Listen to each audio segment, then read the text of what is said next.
12 बलुतेदार पद्धतीमध्ये गावं स्वयंपूर्ण होती। शेतमालावर गावातच प्रक्रिया व्हायची, त्यामुळे गावातल्या गरजा गावातच भागवल्या जात होत्या। पण औद्योगिकरणाच्या रेट्यामध्ये गावातले व्यवसाय डबघाईला आले आणि कारागीर बेकार झाले।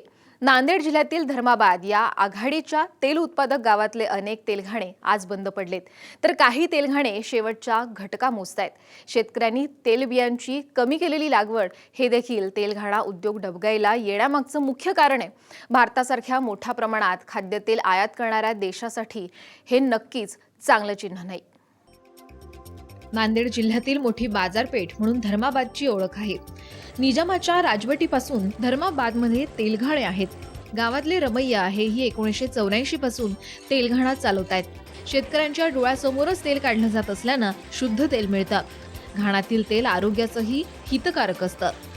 याच्यात आम्ही शेंगदाणा, करडी, तीळ ह्याची चांगले ते चांगल्या प्रकारे आम्ही तेल काढून देता आणि आजकाल शेतकरी फार कमी होऊन गेलेले आहेत आणि ते जेवढे लोक येतात त्या लोकांचं आम्ही चांगलं ते चांगलं तेल काढून देता।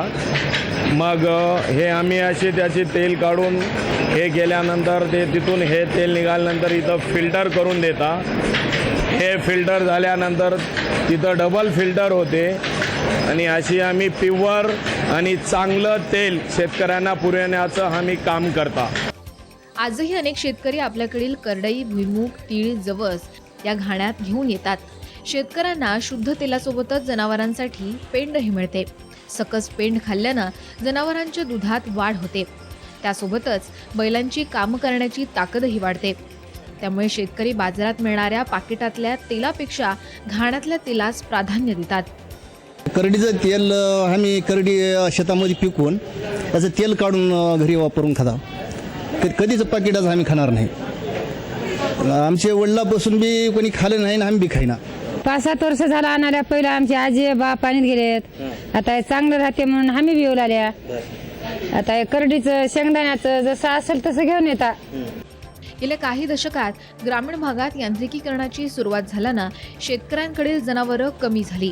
त्याबरोबरच शेतकरी नगदी पिकांच्या मागं लागल्यानं तेलबियाणांची लागवड कमी झाली।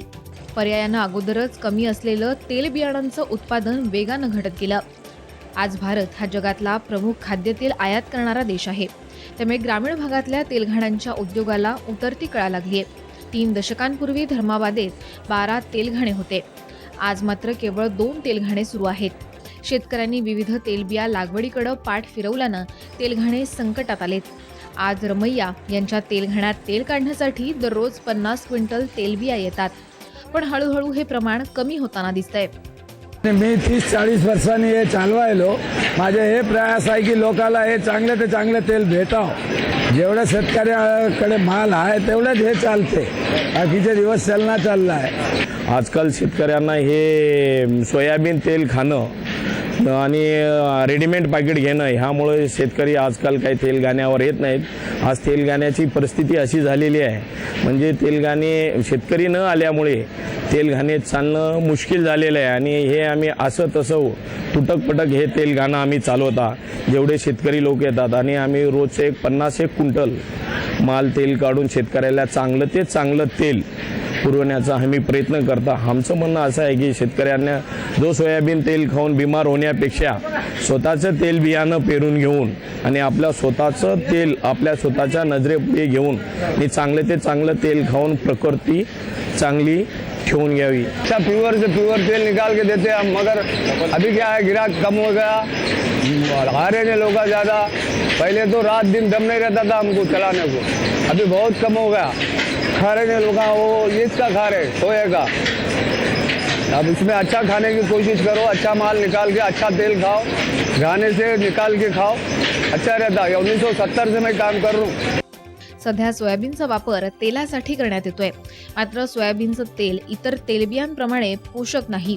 करडई, भुईमूग यामध्ये तेलाचं प्रमाण जास्त आहे। शेतकऱ्यांनी तेलबिया लागवडीकडे यासाठी परभणीचं वसंतराव नाईक कृषी विद्यापीठ प्रोत्साहन देते। तेलबियांच्या लागवडीतून शेतकऱ्यांना चांगलं उत्पन्न मिळतं, तसंच पीक बदल केल्यानं जमिनीचा कसही वाढतो। करडईची लागवड ही रब्बी हंगामामध्ये सोल क्रॉप म्हणून करावी आणि जास्त भर शेतकऱ्याने करडी ही लागवडीसाठी ज्वारी, रब्बी ज्वार आणि करडी 6-3 किंवा हरभरा करडी 6-3 अशी करावी. जर आंतरपीक घेतले करडई आणि ज्वारी किंवा करडई आणि हरभरा तर उत्पादन वाढते आणि त्यामुळे आर्थिक फायदा जास्त होतो. मराठवाडा कृषी विद्यापीठ परभणी येथून करडईचे परभणी 40 कुसुम, परभणी 12 असे वाण प्रसारित केलेले आहेत की जे अधिक उत्पादन देणारे आहेत आणि हे वाण मध्यम ते भारी जमिनीमध्ये अतिशय चांगल्या प्रकारे उत्पादित देतात. या वाणावर किडीचा प्रादुर्भाव कमी प्रमाणात येतो आणि हे दोन्ही वाण की कोरडवाहू शेतीमध्ये पाण्याचा ताण सहन करणारे आहेत. त्यामुळे जे क्षेत्र करडीचे वाढले आहेत असे क्षेत्र वाढू शकते. शेतकऱ्यांनी तेलबियांच्या लागवडीकडे पाठ फिरवल्यानं देशात मोठ्या प्रमाणात खाद्यतेलाची आयात होतीये. आज देशात 60% खाद्यतेल परदेशातून येतं. 2013 या वर्षामध्ये 1,75,00,000 टन तेलाची आयात झाली आहे. शेतकऱ्यांनी चांगलं उत्पादन देणाऱ्या तेलबियांची लागवड केल्यानं बंद पडणारे तेलघाणे तर चालतीलच, त्यासोबतच शेतकऱ्यांना त्यांच्या कुटुंबासाठी चांगलं तेल आणि जनावरांसाठी खाद्य मिळेल.